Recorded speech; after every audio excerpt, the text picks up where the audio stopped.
जाहिर भये सब विद्वतन सहित। श्री श्यामा जीवर सत्य है सदा सत सुख के दातार।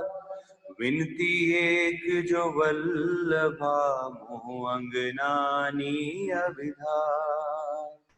वाणी मेरे प्रियु की न्यारी जो संसार। निराकार के पार थे तिन पार के भी पार।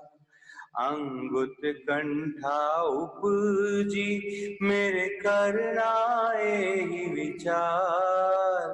ए सत्यवाणी मत के लेऊं जो इनको सार।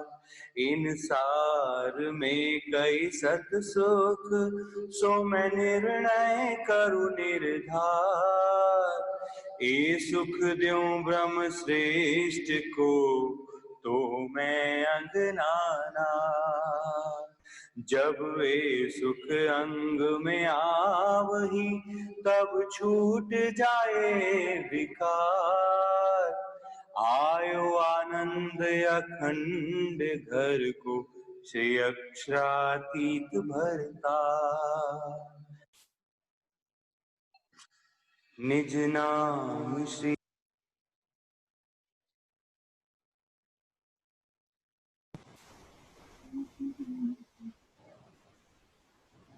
बोलो श्री प्राणनाथ प्यारे की जय। कान जी आपका वीडियो नहीं ऑन। प्यारे सुंदर साथ जी, मेरा वीडियो ऑन नहीं आ रहा? नहीं आ रहा।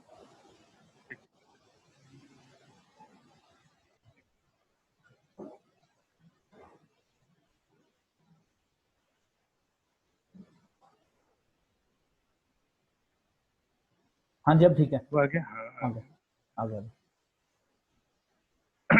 हाँ जी। प्यारे सुंदर साथ जी, आज की क्लास का प्रारंभ उसी प्रकार अपेक्षा जी के भाव के द्वारा शुरू करेंगे। अपेक्षा जी हैं कि नहीं? अपेक्षा जी आई हैं कि नहीं? ये तो फिर ऋषिका जी से शुरू करा सकते हैं।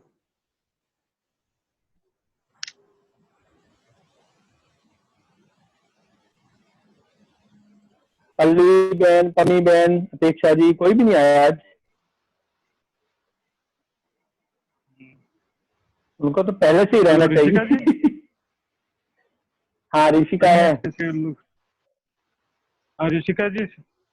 नाथ प्यारी जय, बोलो श्री सतगुरु महाराज की जय। ब्रह्म सृष्टि लीजियो हारे सैया, ये है अपना जीवन।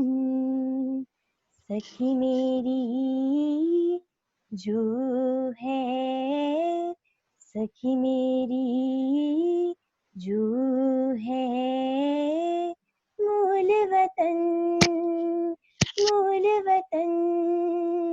ब्रह्म सृष्टि लीजियो। अब सो साहिब आया, सब सृष्ट करि निर्मल। अब सो साहिब आया, सब सृष्ट करि निर्मल। मोह अहंकार उड़ाई के, मोह अहंकार उड़ाई के, देसी सुख नेह चल। ब्रह्म सृष्टि लीजियो। प्रणाम जी। प्रणाम जी। तो अब मैं आदरणीय राजी जी से निवेदन करूंगा कि आज अपने वक्तव्य का प्रारंभ करेंगे रजनीश जी। बोलो श्री प्राणनाथ प्यारे की जय। बोलो श्री सतगुरु महाराज की जय। प्राणों के आधार आत्म संबंधी श्री सुंदर साहब जी, आज हम 4-5 दिन से श्री राजी महाराज की अपार मेहर, उनके हुक्म एवं सतगुरु साहिब की प्रेरणा से उस ब्रह्म ज्ञान को ग्रहण कर रहे हैं जो वास्तव में हमें सुख देने वाला है, लज्जत देने वाला है। किसकी? अर्थ की। परम धाम का वो दिव्य ज्ञान जो आज दिन तक ना किसी ने कहा न सुना, इस 28वें कलयुग में जाहिर हुआ। किसके वास्ते? हम ब्रह्म आत्माओं के वास्ते, आत्माओं की जागृति के वास्ते। जब जागृति की बात करते हैं तो इसका मतलब आत्म भूल गई है कुछ, इस भूल भुलैया के अंदर, इस माया जगत के अंदर। क्योंकि हम ब्रह्म आत्माएं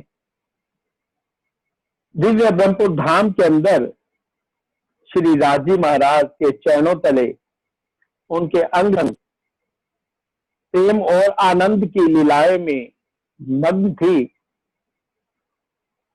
उस अखंड परम धाम के अंदर रहते हुए हमें ना तो अर्श की साहिबी, धाम की साहिबी ज्ञान, राजी महाराज की साहिबी का था, न रूहें अपने परम धाम के अंदर इश्क के अंदर होने के कारण उन्हें जरा मात्र धाम के बारे में इल्म नहीं था।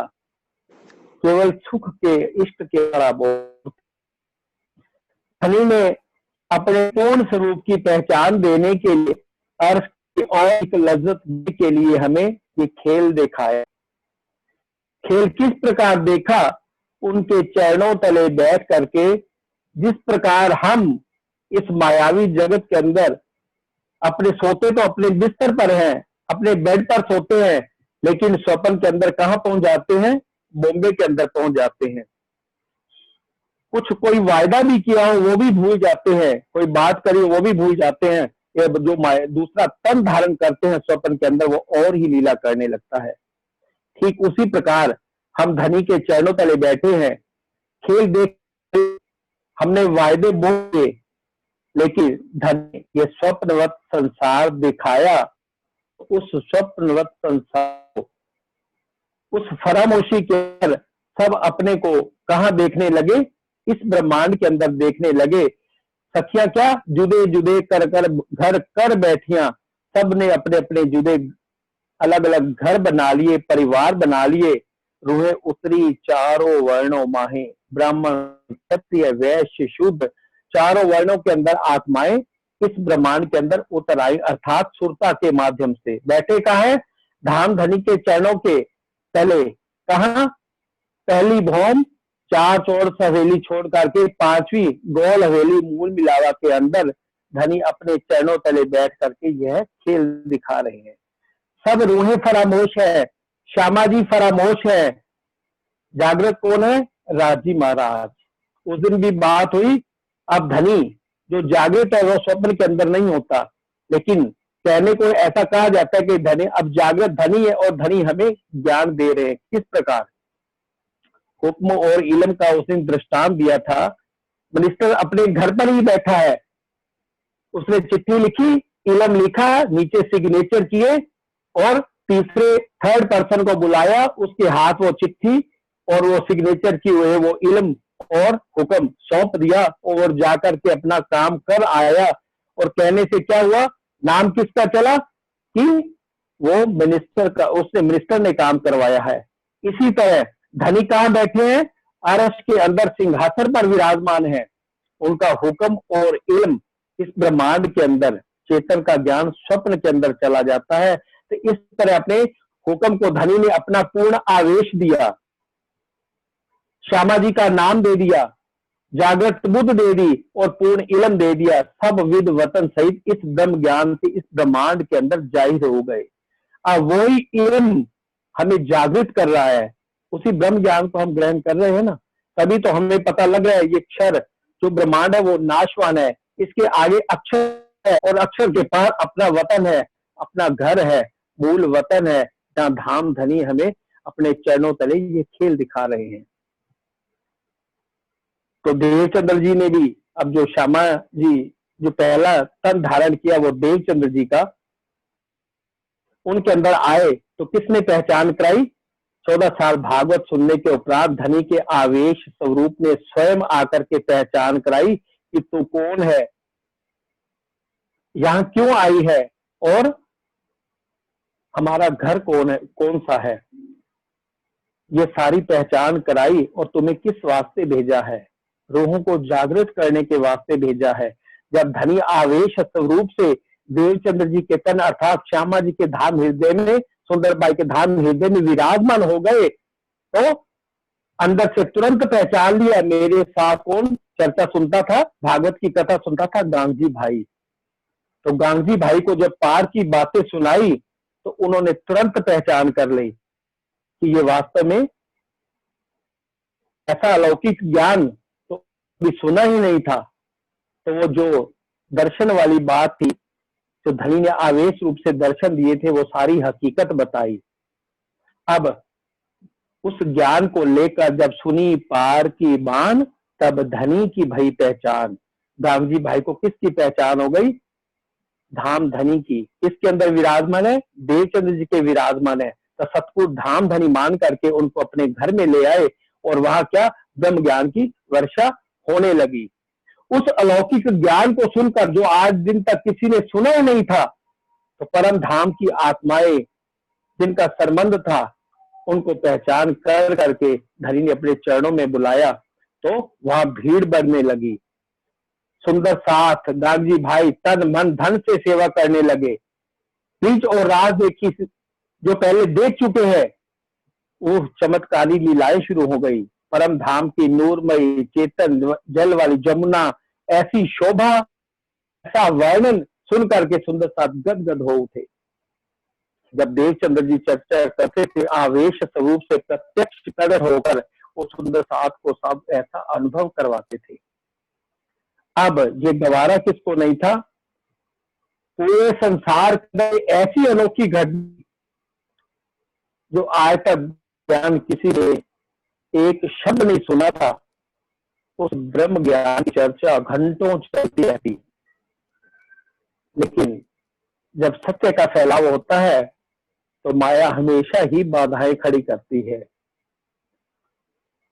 तो जो उस समय कुछ सत्संग गुरु करने वाले थे, उनके मन में बात ये चुभ गई कि जो उनके पास सत्संग सुनने आते थे अब कोई जाता नहीं था।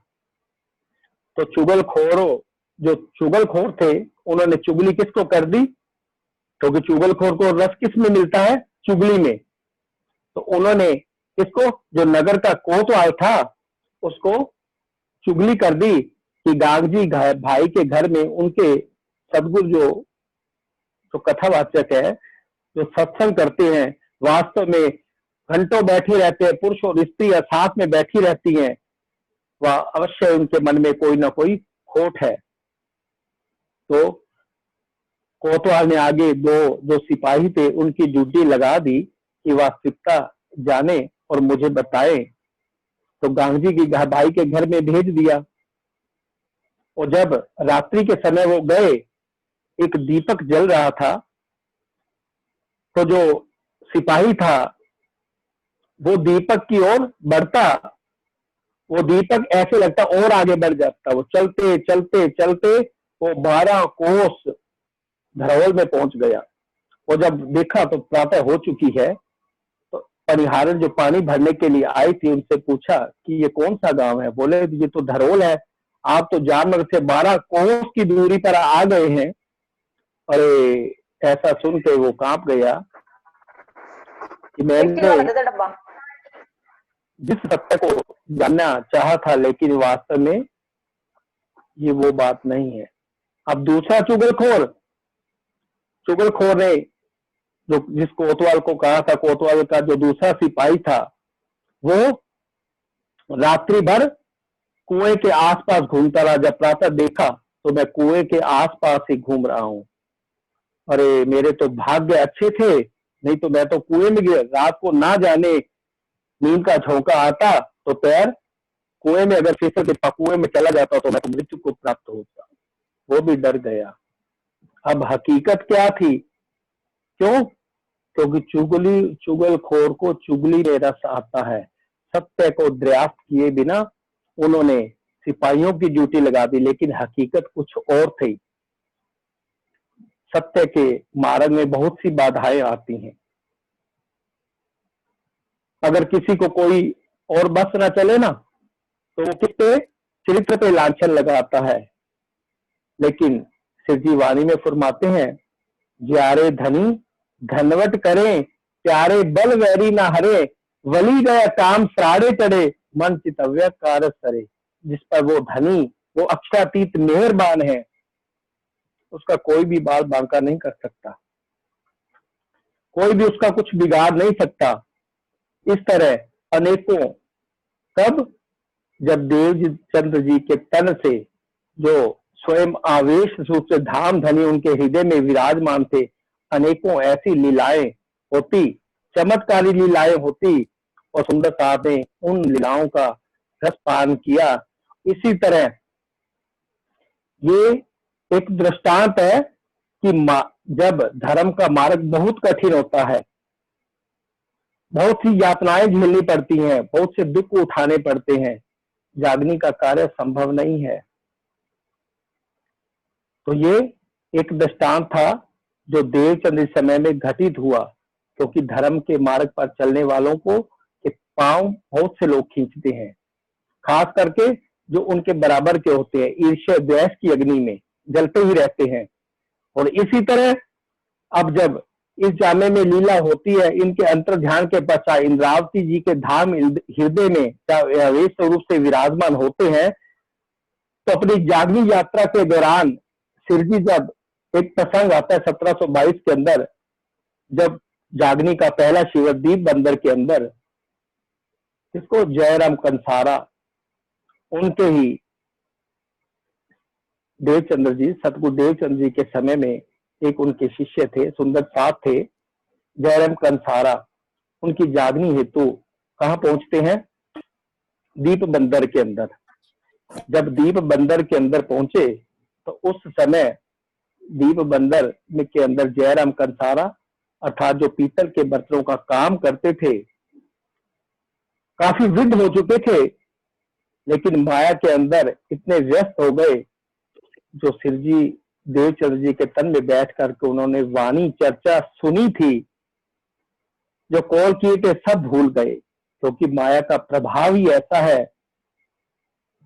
और एक बात और है, उस समय वाणी नहीं थी, तो इसलिए जिन सुंदर साथ ने जो भी चर्चा सुनी, सब अपने अपने उनके अंतर ध्यान के पश्चात, धाम गमन के पश्चात, सब अपने अपने घरों में मस्त हो गए।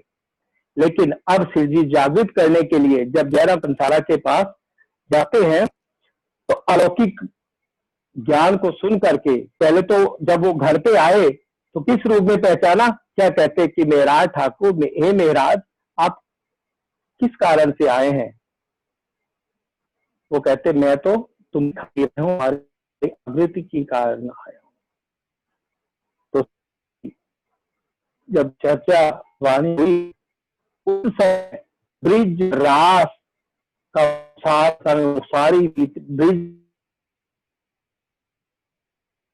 यहाँ आए, और वही सारी चर्चा जो देवचंद्र के तन में बैठकर धनी किया करते थे, तेज वाणी चर्चा, अब वही चर्चा भी इनके मुखारबिंद हो रही थी। सुन करके दंग रह गए और पहचान गए कि ये वास्तव में राज ठाकुर नहीं, इनके अंदर तो वही धाम धनी बैठ करके वह ज्ञान दे हैं हमारे आवृत के वास्ते। तो धाम धनी के स्वरूप में पहचान के जब लगवाने लगते हैं, तो पहले क्या कहा था? क्यों, कैसे आए श्री महाराज? अब कहते आओ और गाए श्री राज। अब श्री राज धाम का धनी मानकर को भोग लगा। तो इस समय श्री प्राणनाथ जी की अलौकिक चर्चा से श्रोताओं भीड़ बढ़ने लगी, तो लोग चर्चा सुनने के लिए आने लगे। काफी सुंदर सादे तातम ज्ञान ग्रहण कर लिया।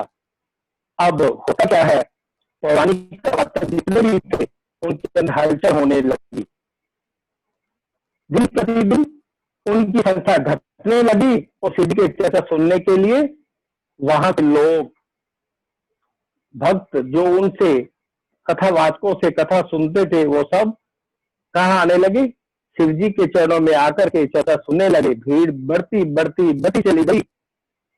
अब पौराणिक कथावाचक जितने भी थे उनके शिष्य शिव जी की चर्चा सुनकर उनसे जाते तो उनसे क्या प्रश्न पूछते, पादम की धाम, लीला, स्वरूप, अखंड, ब्रिज, रास, ऐसे प्रश्न पूछते, क्योंकि यह ज्ञान तो तारतम ज्ञान ब्रह्म के ज्ञान के अलावा कहीं इसका उत्तर मिल नहीं सकता।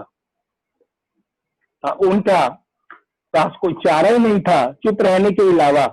लेकिन द्वेष की अग्नि में जलने वाले जो चुगलखोर थे, अब उन्होंने सोचा अब क्या किया जाए, तो चुगलखोर को धन दे करके इस बात के लिए तैयार किया कि जामनगर के अंदर दीपक वहां जो एक पुर्तगाल बादशाह था वहां का, उससे शिकायत करी कि यहाँ एक प्राणनाथ जी जो नवागंतुक हैं वो सत्संग के लिए आए हुए हैं और देवी देवताओं की निंदा करते हैं, क्योंकि अब कोई और चारा तो है नहीं। चरित्र पे लांछन लगा दो, पहले प्रसंग में सुना ना, चरित्र पे लांछन लगा दो या निंदा चुगली कर दो, तो क्या कहने लगे, वो देवी देवताओं की निंदा करते हैं, तो इनसे उनको इस नगर से निकाल दिया जाए। अब चुगलखोर पुर्तगाल बादशाह का मित्र था, वो गया, वो वैसे ही बड़ा क्रूर था हीरो के प्रति विशेषकर। तो अब जब दरबार में पहुंचा तो अब अक्षरातीत धाम के धनी श्री प्राणनाथ जी वो तो सबकी जानते हैं। अब उनके जो जोश आवेश रूप की शक्ति थी, उन्होंने उसी के दोस्त का एक स्वरूप धारण किया और वहां जाकर के खड़े हो गए और चुगल से पूछा, मित्र तुम यहाँ किस लिए आए हो? तो वो जो चुगलखोर था वो कहने लगा, ऐसी ऐसी बात है कि नगर में एक साधु महात्मा आए हुए हैं, दूसरों की वो निंदा, धर्मों की, देवी देवताओं की निंदा करते हैं, तो इसी तरह से मुझे शिकायत मिली है। तो उन्होंने, उस दोस्त ने उस चुगलखोर से पूछा कि क्या तुमने उनका सत्संग सुना है? कहते सुना तो नहीं भाई मैंने। कहते अगर सुना ही नहीं, हकीकत को जाना ही नहीं, तो बिना जाने आप जान महात्मा कौन है, वो संत पे है, जब उन्हें जानते ही तो कहे उनकी लेते हो, मात्र धन के लालच के पीछे। तो उसका मन जागृत हो गया, उसने सोचा बात तो ठीक है, जब मैंने हकीकत को जाना ही नहीं तो बिना जाने, बिना हकीकत वास्तविकता को समझे, तो मैंने उस चुगलखोर के पीछे लग करके शिकायत करने के लिए आया हूं, तो निश्चय नुकसान किसका होने वाला है, हानि किसको पहुंचेगी, मुझे ही पहुंचेगी। तो ऐसे ऐसे प्रसंग, कहने का भाव ये है कि वाणी की राह पर, धर्म के मार्ग पर चलना बहुत कठिन है। बहुत सी यात्राएं झेलनी पड़ती हैं, बहुत से दुख उठाने पड़ते हैं, धर्म का मार्ग बहुत कठिन है। तो शिव जी अपनी जागनी यात्रा होते हो, कहते हैं, वाणी में आता है, दुख बिना ना होवे जागनी। कहां कहां कहां जामनगर से चले और पन्ना जी तक पहुंचे, और रास्ते में सुंदर साथ की जागृति के वास्ते धनी का जैसा हुक्म होता, खान पान सब छोड़ के रातों रात कई बार निकलना पड़ता था, क्योंकि मुगलों का राज्य था। एक के बाद एक लगातार कष्ट उठाते हुए, अब सुंदर साथ की जो उनके साथ से बहुत सी जमात हो गई थी, जब शिव जी अपनी जागनी यात्रा को दौरान चले, कहां से चले, सुंदर साथ, कुछ सुंदर साथ ऐसे थे, बीतक में आता है घर, अपने घर का उन्होंने कुंडा तक ताला तक नहीं लगाया और साथ चल दिए और इतनी यातनाएं झेली। 12 मोमिन जब औरंगजेब की जागनी के लिए गए तो पैगाम देने दिल्ली में सीधी जो हालात था, कितनी यातनाएं सही, कितनी मार सही। उदयपुर में वैराग्य का भेष धारण भी करना पड़ा। मुगल सेना ने बहुत से आक्रमण भी किए। इसके अतिरिक्त मंदसौर में जाकर के कितने दिनों भूखे रहे और भिक्षा मांग कर अक्षातीत जो जिनके 7 अंग के एक हुक्म से अनेकों ब्रह्मांड बनते और मिटते हैं, इस ब्रह्मांड में आकर के किस वास्ते रूहों की, अपनी आत्माओं की जागृति के वास्ते दर ठोकरें खानी पड़ी, भिक्षा मांगनी पड़ी। फिर औरंगाबाद में वहां भी छिपते छिपाते बड़ी मुश्किल से कहां पहुंचे, आकोट के अंदर आकर पहुंचे। लेकिन सुंदर साथ जो घर बार छोड़ करके निकले थे, पहले तो मन में ये उमंग थी अक्षरातीत है, हमारे धाम के धनी है, इनके होते हुए जब प्रीतम पादम अक्षरातीत हमारे साथ है, प्राणनाथ जी हमारे साथ है, तो निराश होने की आवश्यकता ही नहीं। पर लेकिन हताश मन इतना हताश हो चुका था। अब मन में, क्योंकि ईमान कितनी चर्चा सुनो बड़ी मुश्किल से बनता है और गिरने में एक क्षण नहीं लगता।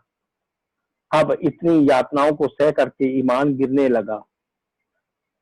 हृदय में हताशा ने निवास बना लिया। मन में ये प्रश्न उठने लगे कि अगर ये अक्षरातीत है तो हमें इतना कष्ट झेलना पड़ रहा है। जो दुनिया वाले देवी देवताओं का पूजन करते हैं वो तो इतने आनंद मंगल में रहते हैं, यहाँ तक कि हमें भिक्षा मांग करके अपना पेट भरना पड़ा। अगर ये अक्षरातीत होते तो इतनी परेशानी, इतने दुख तो नहीं उठाने पड़ते। गिर गया ईमान।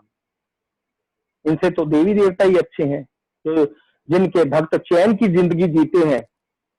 लेकिन सुंदर साहब जी, ये ब्रह्म ज्ञान है, दुख बिना ना होए जानी। इस तन को कसौटी की राह पर चलाना बहुत मुश्किल है। मन के अहम को तोड़ना बहुत मुश्किल। परम धाम का शाश्वत आनंद अक्षरातीत का अनुभव तब किया जा सकता है जब हम अपने अहम भाव को छोड़ दें, इन दुखों से परे हो जाएं, अपनी गुण इंद्रियों को धनी की तरफ लगा दें। लेकिन ये गुण इंद्रियां तब धनी की तरफ लगती हैं जब ये ब्रह्म ज्ञान हमारे हृदय में उतरता है। तो लेकिन धनी तो सबके दिलों की जानते थे। ऐसी मेहर, जाहिरी मेहर भी वो करने वाले हैं, बातूनी मेहर भी वो करने वाले हैं। उस समय सुंदर साथ करी, लेकिन ये तो धनी की लीला थी। अग्नि के अंदर तपाए बिना सोना भी कभी शुद्ध नहीं होता। बहुत से उदाहरण आते हैं सतयुग से, राजा हरिश्चंद्र के, त्रेता के अंदर राम भगवान, लक्ष्मण, द्वापर के अंदर कितने ही प्रसंग ऐसे आते हैं जो धर्म के मार्ग पर चले लेकिन बहुत सी यातनाएं झेली। अब परम धाम में, परम धाम का आनंद सुंदर साथ को देना है और ब्रह्म ज्ञान उनके हृदय में उतारना है। तो कसौटी पर जैसे सोने को शुद्ध किया जाता है तपा करके, इस तरह उनको, उनके हृदय को निर्मल बनाना है, आत्मिक आनंद में डोलना है। इसके पश्चात कहाँ लेकर के जाना है? पद्मावतीपुरी धाम के अंदर, जहां खिलवत, परिक्रमा, सागर, श्रृंगार, परम धाम की वो सारी लीलाएं जिसके अंदर हैं, उसका आनंद में उनको डुबोना है। लेकिन उससे पहले उनके हृदय को निर्मल तो करना ही पड़ेगा। तो ऐसी एक दुखों की झलक दिखाकर उनके ईमान गिर गए। लेकिन अब सुंदर साथ को बिठा करके अब उनसे पूछते हैं सुंदर साथ से, हे सुंदर साथ, क्योंकि मेहर पिता निदान, मेहर के सागर, पद्म अक्षरातीत शिवजी साहेब स्वामी श्री प्राणनाथ जी ऐसी मेहर कर रहे हैं अब रूहों पर। क्योंकि जो तनों पर होती है वो जाहिरी मेहर जो हमें दिखाई पड़ती है, 2 तरह की मेहर होती है, लेकिन वास्तव में मेहर सागर में छुपाई जाता है। दो मेहर देखत खेल में, लोक देखे ऊपर का जहूर, जाए अंदर मेहर कछु नहीं आखिर होत हक से दूर। और मेहर वास्तव में है कौन सी? मेहर सोई जो बातनी, जो मेहर बाहर और माहे, आखर लग तरफ धनी की कमी कच्छुएं आवत ना है। लेकिन बातुरी मेहर जिसका अनुभव कौन करता है, केवल आत्माएं ही करती हैं, उसको कोई दूसरा नहीं जान पाता। भयानक कष्टों से छूट जाना, मौत से बच जाना, भौतिक सुखों की प्राप्ति होना, दुनिया की सुख सुविधाएं मिल जाना, ये जाहिरी मेहर है। और बाती मेहर क्या है?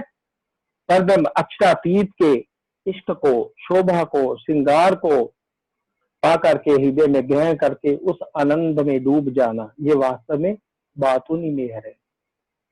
जाहिरी मेहर भी दिखाई, ऐसा नहीं था। अगर भिक्षा मंगवाई थी तो उसके बाद उज्जैन में जाकर के उनको व्यंजन भी खिलाए थे, सुनो, माया से निकाल करके। लेकिन ऐसा अनुभव किसने किया?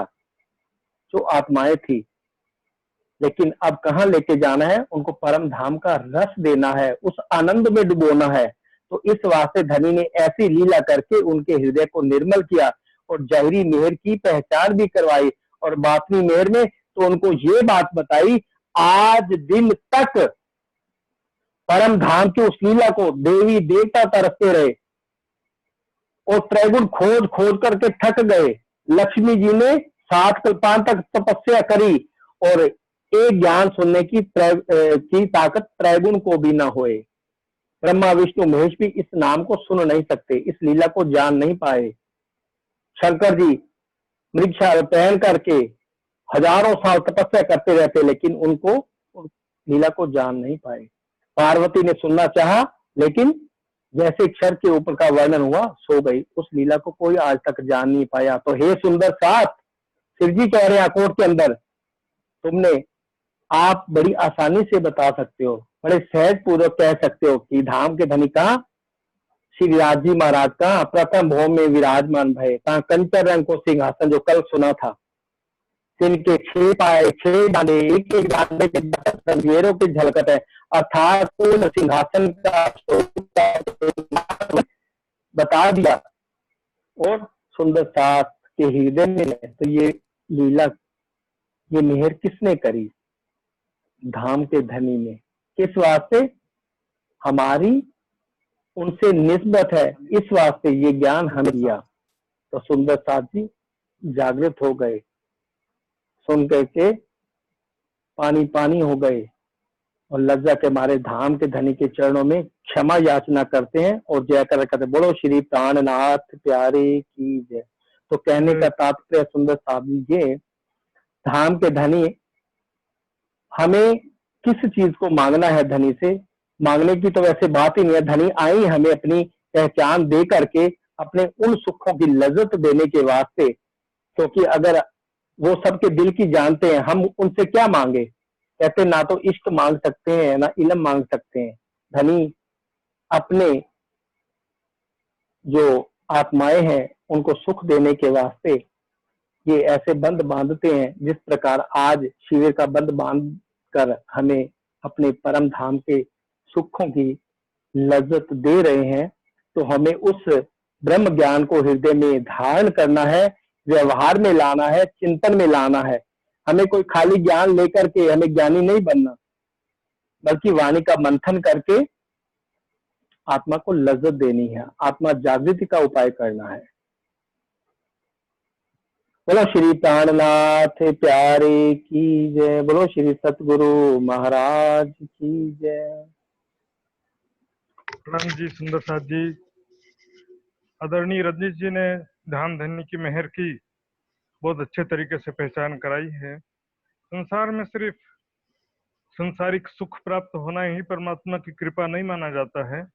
धाम धनी की मेहर जो है वो, उसके अंतर्गत कभी कभी दुख भी प्राप्त होता है, लेकिन वो दुख भी परिणाम में बहुत ही सुखदायक होता है, राज्य का प्रेम और आनंददायक होता है। तो मैं अपेक्षा जी से निवेदन करूंगा, अपेक्षा जी जो है किरंतन का भाव रखेंगी। मेरे ख्याल से आ गई हैं अपेक्षा जी। हेलो अपेक्षा जी आ गई क्या? चली गई लगता फिर से। हाँ जी।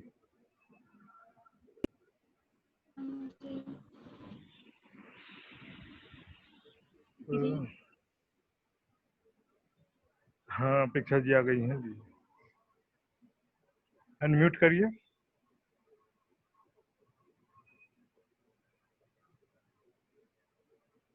अपेक्षा जी अनम्यूट करो।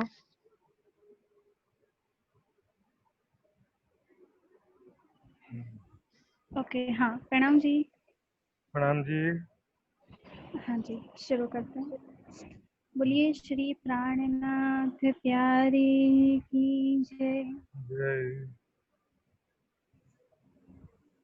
ऐसा खेल दिखाया जो मान लिया है हम, ऐसा खेल दिखाया जो मान लिया है हम।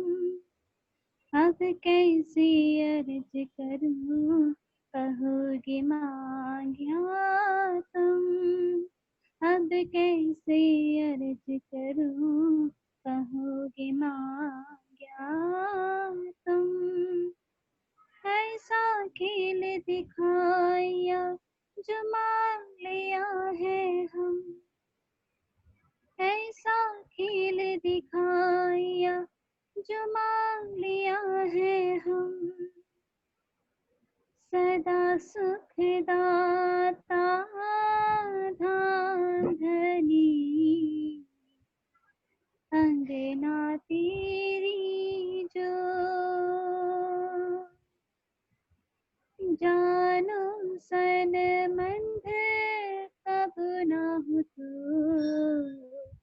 ऐसा किया बिछोड़,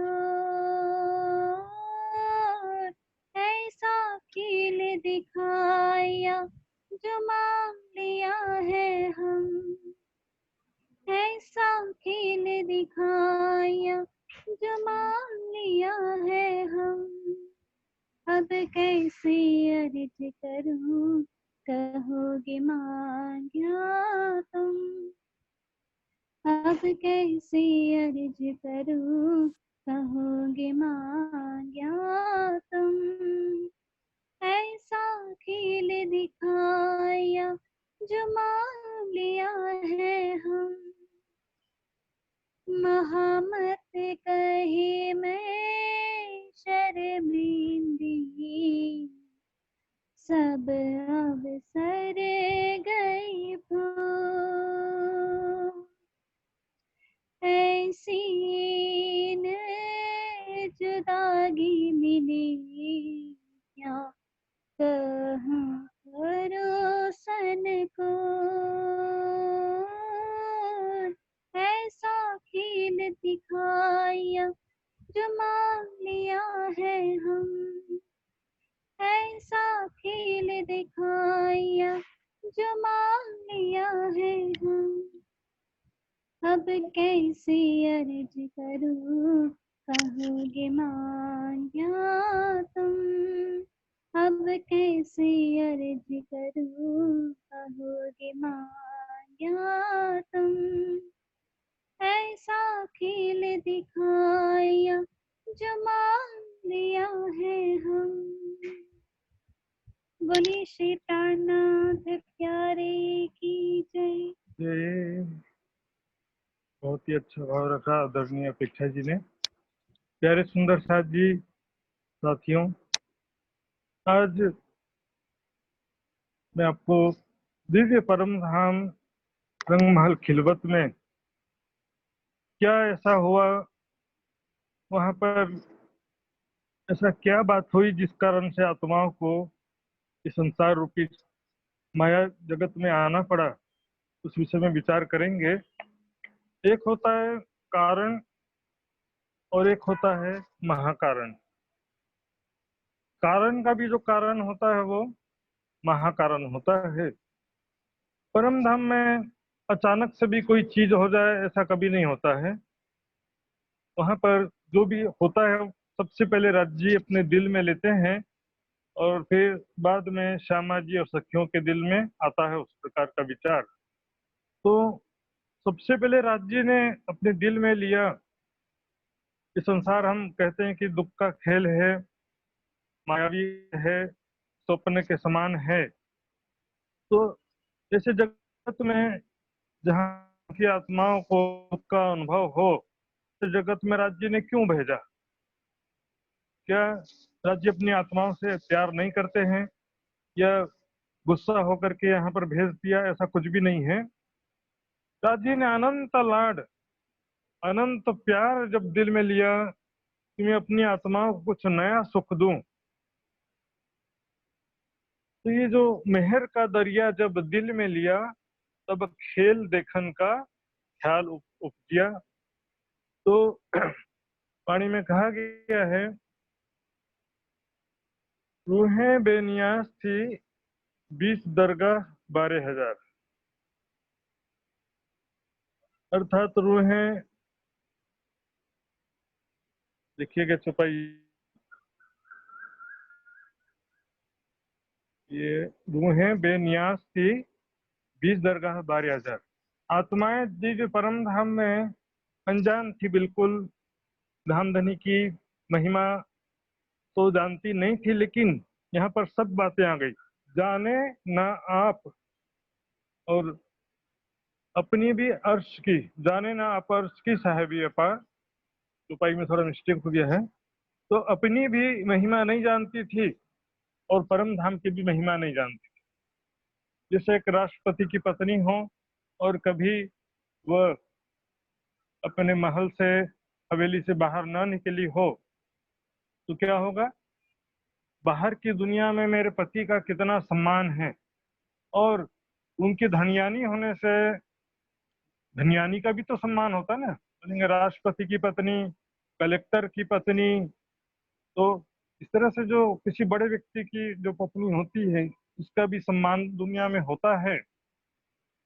तो अपनी भी महिमा नहीं जानती थी, परम धाम के सुखों की महिमा भी नहीं जानती थी। साथ ही अनेक सुख देने को साहेबे दई फरामोशी, अनेक प्रकार का सुख देने के लिए ये फरामोशी का खेल दिखाया।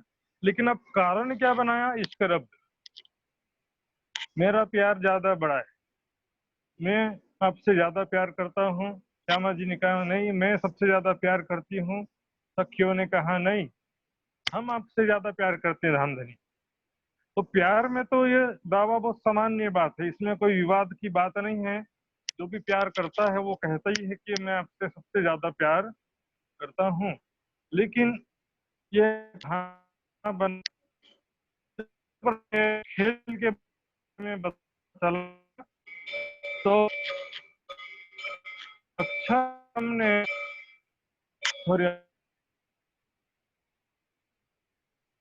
इस बारे में जब पता चला कि वहां पर दुख में, जुदाई का प्रबल जोर है वहां,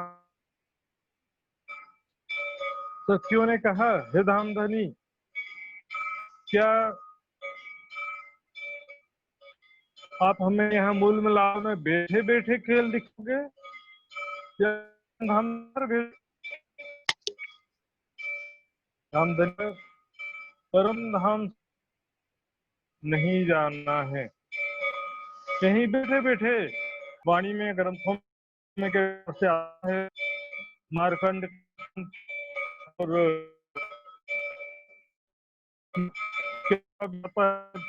ऋषि का क्या दृष्टांत आता है, पर मैं नारद दृष्टांत आपको हूँ। नारद जी एक बार श्री कृष्ण जी से कहते हैं, हे प्रभु, मैं बचपन से ही भक्ति में लग गया और ये माया क्या है ये मैं जानना चाहता हूँ। ग्रंथों में लिख दिया कि माया अनिर्वचनीय है, इसको शब्दों में वर्णन किया जा सकता नहीं है। तो कृष्ण भगवान नारद जी को लेकर के एक रेगिस्तान में चले गए, और रेगिस्तान में जहां पर चारों तरफ पानी का नामो निशान नहीं था, वहां पर कहते हैं कि नारद, मुझे पानी पिलाओ तो मैं तुमको बताऊंगा कि माया क्या होती है। नारद जी रेगिस्तान में पानी खोजने निकल पड़े। अब खोजते खोजते देखे सामने में 3-4 स्त्रियां पानी भर रही थी। नारद जी यहीं से पानी लेता हूँ।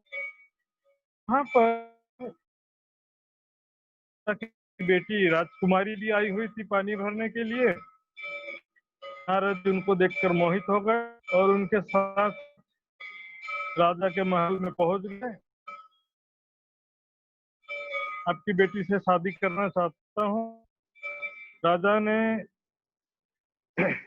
कहा, देखो तुम शादी करना चाहते हो तो इसमें फिर मुझे आप शादी के बाद में यही रहना पड़ेगा मेरे साथ, क्योंकि मेरा कोई बेटा नहीं है, इकलौती बेटी है, तो घर जमाई बन को यहीं रहना पड़ेगा। नारद जी के लिए तो अच्छा हो गया ना, उनका कोई घर था भी नहीं वैसे भी, तो वो वहीं पर, क्योंकि मराठ हो गई, पता भी नहीं चला नारद जी को। माया दिखा, और माया कब शुरुआत होता पता नहीं चलता। अब वो करके जमाई बन करके राजा के साथ रहने लगे। जब राजा की मृत्यु हुई तो नारद जी राजा बन गए, क्योंकि बेटा तो कोई था नहीं। नारद जी राजा बन गए। धीरे धीरे इन पुत्र पुत्री, अब राजा का काम भी कोई आसान। पड़ोस के राजा ने एक बार अचानक हमला कर दिया, और नारद ऋषि को युद्ध तो आता नहीं था। कि पत्नी वहां से जैसे तैसे भाग करके जाना, और दर दर की ठोकर खा रहे हैं। हाँ, पहले दिखा भी सुख छल, पीछे जान की छल। पहले सुखित दिखाता है, फिर बाद में दुख रूप प्रकट होता है। अब नारद जी जगह जगह ठोकरे थे। ने कहा, गांव बीच में पहुंच करके पलट गई। नाव बीच नदी में जाके पलट गई, और उधर एक तरफ पत्नी डूब रही है। देखिए ध्यान से, ये टर्निंग पॉइंट से साथियों जरा ध्यान से सुनिएगा।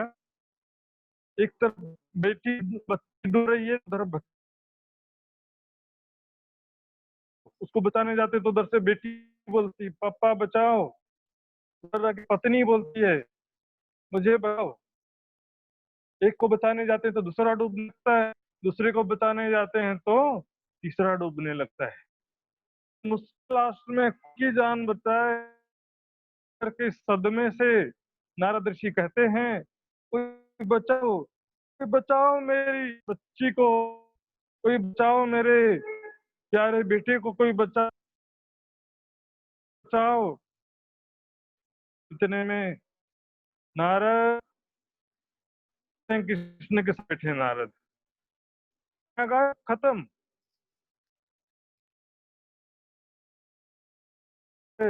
नारद जी कहते हैं, सब कहाँ गया सारा?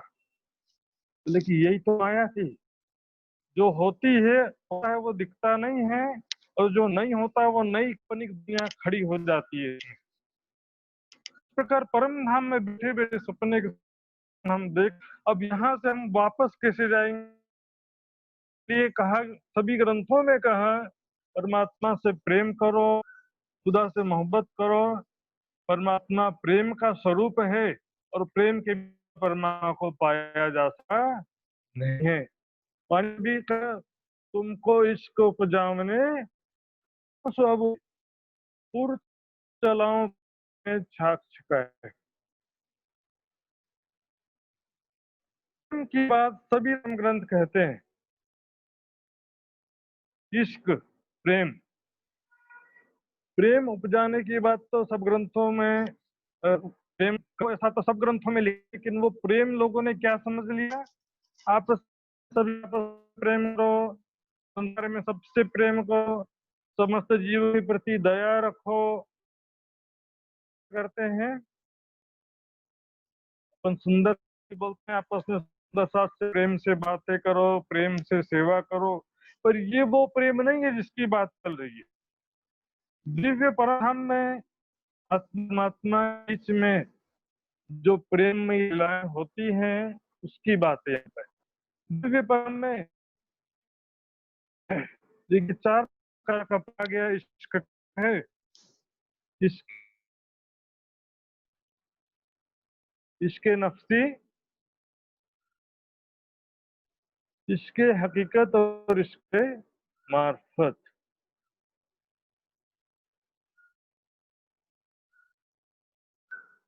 देखिए चाहे इश्क है, इसके नफ्सी यानी इंद्रिय जन्य शारीरिक प्रेम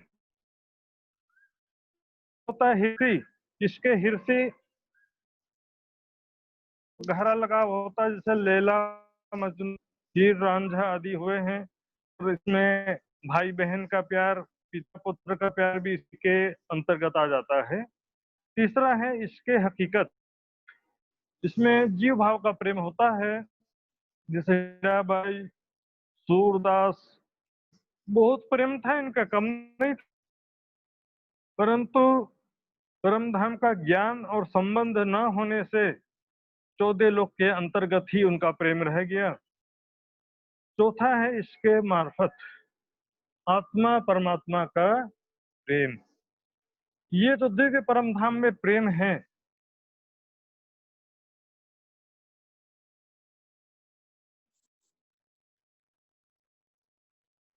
दिव्य परम धाम जाने के लिए हमको वो परम धाम का प्यार चाहिए।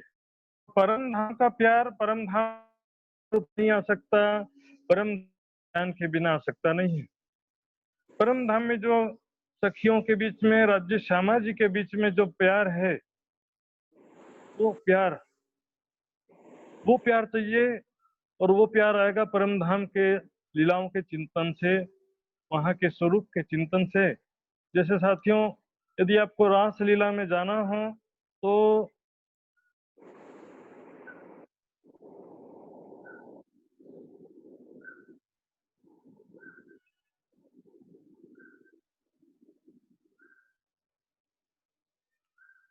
परम धाम की लीलाओं में जाना है तो परम धाम का जो है आपको प्रेम चाहिए। जैसा वहां पर आत्मा परमात्मा के बीच में संबंध है, देखिए, क्यों दीजिए निमुना इनका जो कही हक की जात, निस्बत इश्क इलम जो बिरिख फल फूल पात।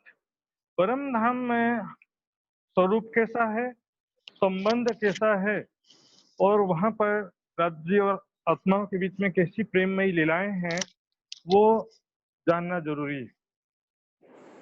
वहां पर मैंने पहले बताया था, हमारा जो आत्मिक दिव्य परिवार है, श्यामा जी और सखियां, हमारा परिवार उसका भाव लेने का कि मैं परम धाम में राजी श्यामा जी सखिया हम सब कैसे प्रेम और आनंद से रहते हैं, धाम धनिया में कितना प्यार करते हैं। तो इसके जो मेरे दिल क्यों कर पाओ बका मिने सहू,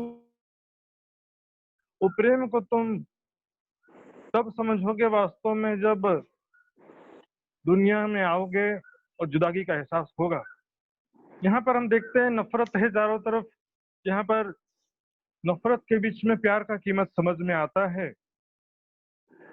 वृक्ष फल फूल बात, जैसे एक वृक्ष फल फूल पत्ते डालियों के बीच में कैसा संबंध होता है, वैसा ही संबंध है सागर और लहरों के समान, चंद्रमा और चांदनी के समान,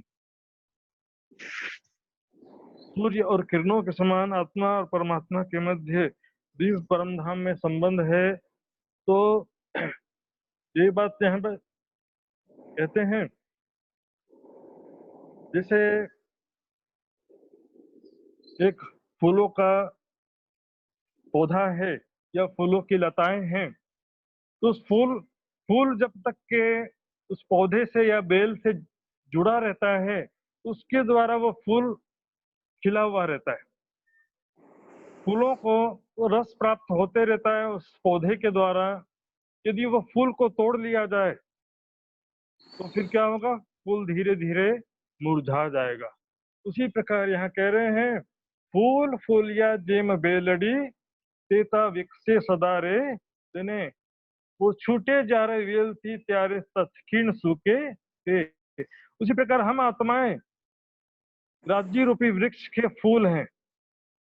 राज्य को हम जैसे ही भूल जाते हैं, राज्य से जैसे हम अलग हो जाते हैं मन से और तन से, हम उनका राज्य को याद करना छोड़ देते हैं, राज्य का चिंतन करना छोड़ देते हैं, तो धीरे धीरे हम मुरझा जाते हैं, यानी कि माया के दुखों से ग्रसित हो जाते हैं। माया के दुख क्यों आते हैं? सीधी सी साखी कहा है संतों ने, जो दुख में सुमिरन सब करें, सुख में करे ना कोई। जो दुख में सुमिरन करें तो सुख काहे को होए। जब दुख में सुमिरन करते हैं तो दुख दूर हो जाता, सुख में हम राज्य को याद करेंगे तो दुख ही क्यों आएगा साथियों। आजकल के युवा वर्ग में और ज्यादातर बड़े लोगों में भी ये वातावरण बनता जा रहा है कि हम तो दिल से याद कर लेते हैं, शरीर से टाइम नहीं मिलता, ये दिल से दिया होता है। से भाई आपको सिर्फ दिल से याद करने से थोड़ी चलेगा। कमराज जी भी बोलेंगे मैं भी दिल से याद कर लिया, हो गया लो। आपको समय देना पड़ेगा, बिना दिए कुछ नहीं मिलता साथियों। ये तो बहुत बड़ा सौदा है, आत्मा का सौदा। इसमें छत्रसाल जी ने क्या कहा, पहले दाता हम भय गुरु को दिनो शीश। ये तो बहुत बड़े समर्पण की बात है, तन मन जीवन कुर्बान कर देने की बात है। लेकिन हम यहाँ पर छोटी सी चीजें हर दिन जो है रामधनी को याद करने के लिए अलग से भी समय देना पड़ेगा। काम करते हुए भी आप याद करो, अच्छी बात है, लेकिन अलग से भी समय आपको देना पड़ेगा। और अभी देख रहे हैं आज के समय में संसार में विपत्तियां दुख बढ़ते जा रहे हैं। ऐसे समय में साथियों राज्य को ज्यादा याद करना पड़ेगा। यदि आपको बचना है विपत्तियों से, दुखों से, मुसीबतों से, प्राकृतिक आपदाओं से यदि बचना है तो धाम धनी को ज्यादा से ज्यादा याद करना पड़ेगा। तो यहाँ पर वो दिव्य परम धाम की यादें, बस मैं अंतिम 2-4 बात लेने वाला हूँ कि धाम धनी को यहाँ पर परम धाम के स्वरूप को, लीलाओं को याद करना है। उसी से ही यहाँ बैठे बैठे भी हमको धाम धनी का सुख प्राप्त होगा और हमारी आत्मा प्रेम और आनंद में गोता लगाएगी, ही हमारी आत्म परम धाम में जागृत भी होगी। धाम धनी के चरणों में किस प्रकार बैठे हैं, यहाँ से बैठे अपने मान हम संसार रूपी खेल को देख रहे हैं। मैंने थोड़ी देर पहले कहा था, रास लीला में जाना है तो गोपी बनना ही पड़ेगा आपको। उसी तरह से परम धाम की लीलाओं में शामिल होना है तो आपको सखी भाव, अंगना भाव जो है लेना पड़ेगा। मैं राज्य की अंगना हूँ और वहां पर मेरा दिव्य किशोर नूरी स्वरूप है, किशोर सखी स्वरूप में है। लेकिन वो यहाँ के जैसा हाड़ मास का शरीर नहीं है वहां पे, वहां पर सब नूरी है, 5 तत्व का नहीं है। वहां सब हमेशा किशोर स्वरूप रहता है। इच्छा मात्र से सबकी मनोकामना पूर्ण होती है। वहां पर कभी किसी वृक्ष का पत्ता नहीं झड़ता, किसी पक्षी का पंख नहीं झड़ता है, वृक्षों को पानी नहीं देना पड़ता। वृक्ष दरखत करत हैं सजदा, छोटे बड़े घास पात। वहां के पशु पक्षी प्रेम के स्वरूप और सर्वगुण संपन्न है। यहाँ में हम देखते हैं सर्कस में शेर को, हाथी को और दूसरे घोड़े आदि जानवरों को सिखाना पड़ता, ट्रेनिंग देना पड़ता है। पर यहाँ पर सब चेतन स्वरूप हैं और किसी को सिखाना नहीं पड़ता, बल्कि खुद ही अनेक कलाओं से धाम धनी को रिझाते हैं। देखिए शेर का सवारी कर रहे हैं, ऐसा चिंतन करिए आप। चिंतन ही धीरे धीरे चितवन में डुबा देगा। मैं शेर के ऊपर बैठी हूँ और शेर की सवारी कर रही हूँ, या मैं घोड़े के ऊपर, पंख वाले घोड़े के ऊपर बैठ करके घोड़े पे सवारी कर रही हूँ या पक्षी पे सवारी कर रही हूँ, ये सब देख सकते हैं आप। ध्यान में अनुभव कीजिए, हमारा दिव्य रंग महल प्रेम और आनंद का धाम है। परम धाम में जो कुछ भी है इस संसार में भी है वो सब कुछ। यदि परम धाम में न, तो संसार नहीं होता साथियों। कई लोग कहते हैं कि ये तो संसार के हिसाब से वर्णन कर दिया है, या ऐसा नहीं है। संसार में भी आया है तो संसार में भी परम धाम से आया है। अंतर क्या है परम धाम में और संसार में? अंतर यह है जैसे एक मिट्टी का घड़ा है और एक सोने का घड़ा। तो मिट्टी का घड़ा जो होता है वो सोने का घड़ा, आकार दोनों का एक जैसा होता है, आकृति दोनों की एक जैसी रहती है, लेकिन अंतर रहता है उसका मटेरियल। मिट्टी का है, ये सोने का घड़ा है। उसी प्रकार परम धाम में भी सेम इसी प्रकार है। वाणी में भी कहा, कुरान में कहा, बाइबल में कहा, परमेश्वर ने मनुष्य को अपने प्रतिकृति के रूप में बनाया है। मनुष्य जीवन की 16 साल की अवस्था सबसे सुंदर अवस्था होती है। तो 16 साल के जैसे दुल्हा दुल्हन होते हैं, नए नवेले दुल्हा दुल्हन, उस तरह से राजश्यामा जी का स्वरूप है। वहाँ परम धाम में आप अनेक प्रकार की लीलाओं का चिंतन कर सकते हैं। ये देखिए, पंख वाले घोड़े पर सवारी करके हम हवा में उड़ रहे हैं। ऐसा आप चिंतन करिए, ध्यान करने का प्रयास कीजिए। वहाँ पर प्यारे प्यारे पशु पक्षी, उनको लाड कीजिए, प्यार कीजिए। तो दिव्य परम धाम में राजश्यामा जी का जो स्वरूप है, नए नवेले दुल्हा दुल्हन के समान। इस संसार में इससे ज्यादा सुंदर कोई स्वरूप वर्णन के लिए उपस्थित नहीं था, लेकिन परम धाम में है तभी इस संसार में भी है। ये जानना भी जरूरी है कि परम धाम को कोई कल्पना ना समझ ले। तो ये दिव्य परम धाम की बातें हैं। इसको वर्णन वाणी में, परिक्रमा ग्रंथ में, सागर श्रृंगार ग्रंथ में और महामती जी की बड़ी वृत्त में बहुत विस्तार से स्वरूप और लीलाओं का वर्णन किया गया है। तो साथियों, आप सब बड़े हो गए हैं, युवा हो गए हैं। तो युवा अवस्था केवल इसलिए नहीं है कि पैसा कमाएं या संसारिक सुखों में डूबे रहें, इसलिए नहीं है। युवा अवस्था जीवन का सबसे महत्वपूर्ण अवस्था है। इस समय आप चाहो तो दुनिया का साम्राज्य प्राप्त कर सकते हो, चाहो तो परम धाम का सुख प्राप्त कर सकते हो, अखंड मोक्ष भी प्राप्त कर सकते हो। तो ये समय आप सदुपयोग करिए। अब जब भी लॉकडाउन की वजह से समय भी मिला है, तो थोड़ा सा ज्ञान भी समझना अच्छा रहेगा। छोटे बच्चे होते हैं तो वो मेहर सागर का पाठ कर लो बोला जाता है, मूल मिलाप तो सेवा पूजा कर लो को कहा जाता है। आप जो है बड़े हो गए हैं, तो आप उनका मंथन करें, चर्चनी समझें परम धाम की शोभा श्रृंगार को, धाम के नक्शे को समझ और उसका ध्यान करें। ये बस मैं आग्रह कर, अब ये मैं अपने सुनों को यहीं पर विराम देता हूँ। श्री प्राणनाथ हरे की जय।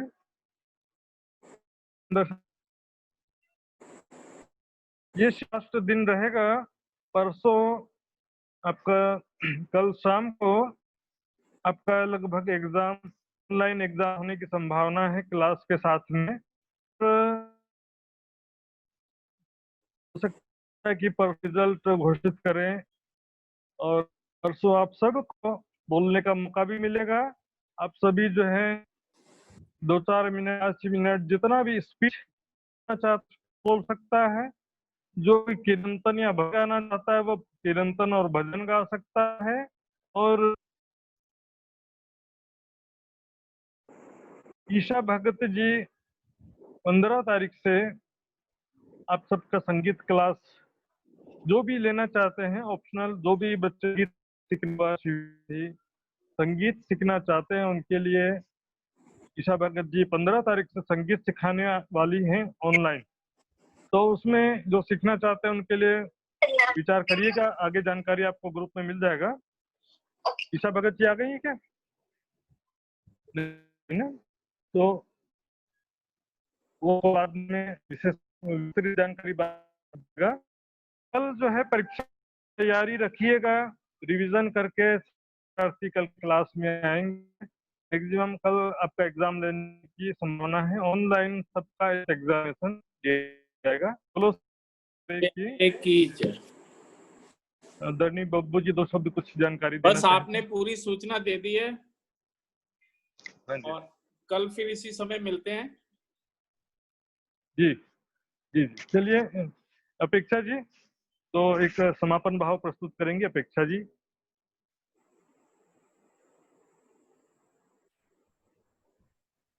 अपेक्षा जी। हाँ जी, प्रणाम जी।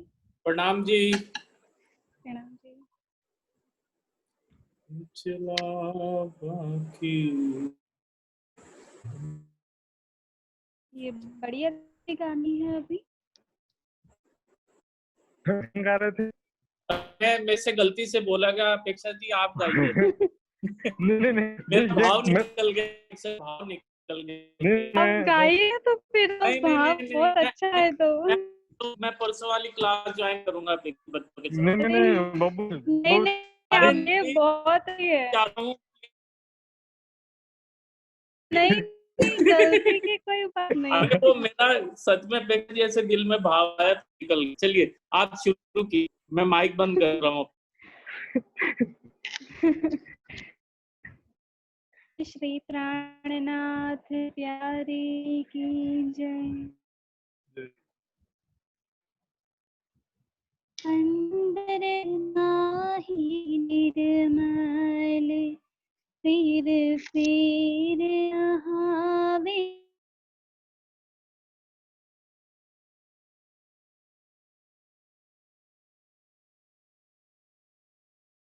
आवे बाहिर कर दिखाई कोट भी तुहि ना मिलो करतार,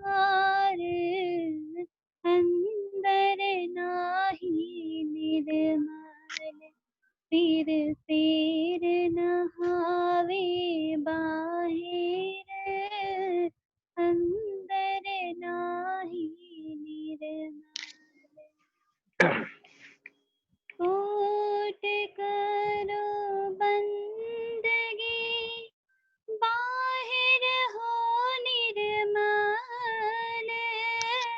कोट करो बंदगी बाहिर हो निर्मल,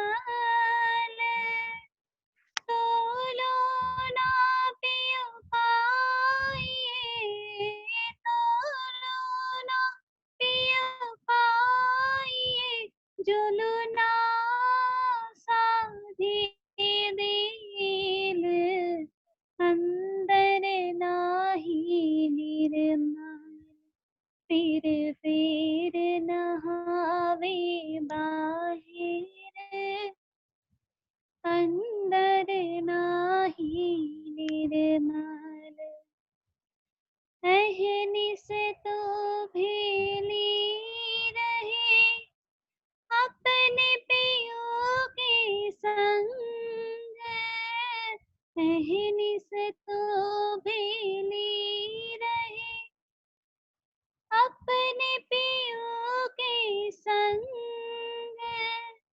पीठ दे तिन पियो को, पीठ दे तिन पियो को, करे ऊपर के रंग, अंदर नाही निर्मल फिर नहावे बाहिर, अंदर नाही निर्मल।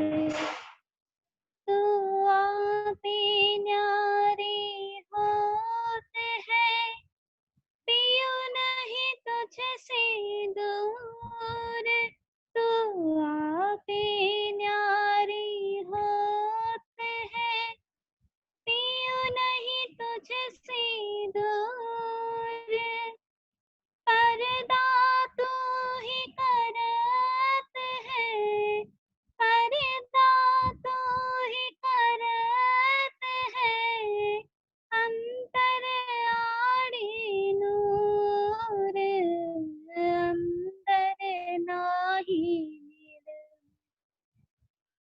फिर नहावे बाहिर, अंदर नाही फिर नहावे बाहिर, अंदर नाही निर्मल। बोलिए श्री प्राणनाथ प्यारे की जय। जय। तो प्रणाम जी सभी सुंदर साथ जी सभी साथियों को। कल जो है प्रणाम मैंने जी। कहा जैसे तैयारी करके रखिएगा, कल आपका क्लास के साथ ही ऑनलाइन एग्जामिनेशन हो सकता है। इसमें सभी प्रश्न वैकल्पिक हैं, आपको केवल कहीं जगह पर टच करना है। मधुवन